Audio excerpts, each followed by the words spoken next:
Hey guys, Linus here. I want to talk to you about Shakespeare. I know, when you think Shakespeare, many of you probably think about people in powdered wigs strutting around. Oh, where is Romeo? Saw you him today? Right glad I am, he was not at this fray. Ah, but see, he comes. We've all seen it. I've even seen actors on Broadway perform that way and be applauded for it. But the crazy thing is, Hamlet himself has a speech about actors like this, where he ridicules people who strut around pompously. Oh, there be players that I have seen play and heard others praise at that highly, not to speak it profanely, that having neither the accent of Christians nor the gait of Christian fellow or man have so strutted and bellowed that I have thought some of nature's journeymen had made men and not made them well. They imitated humanity so abominably.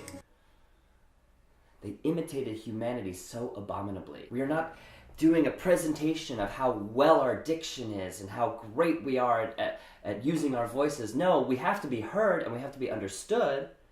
Sure, through Hamlet, Shakespeare is telling us that is not the point of his work.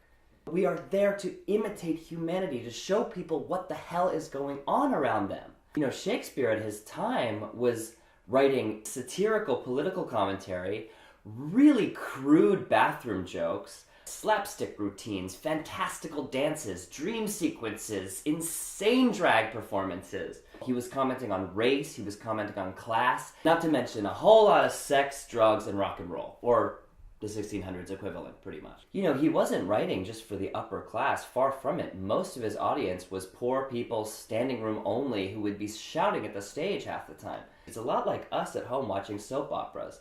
No, Ramona, don't fall for him, he's a cheater!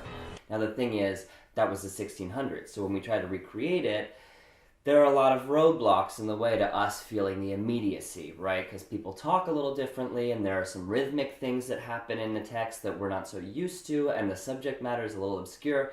But if we can decode some of those things, we can then move the audience so that they don't have to sit there and think, wait, what's going on? But because the actor is so clear on their intention and their personal connection that what is happening, that it's infectious, that the whole audience feels it. And the crazy thing is, his plays are still the basis of stories that are incredibly popular today. His classic switcheroos, where somebody falls in love with one twin and then it turns out to be the other one.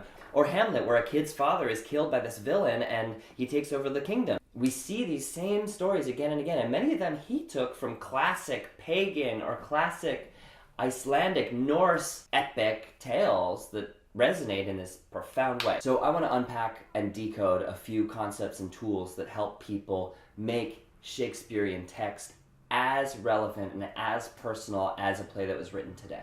You know, any art teacher will tell you that if you master technique, you gain freedom. So these techniques that I'm trying to give you are just in order to turn the text into a living, breathing, murdering piece of work that's relevant and alive today.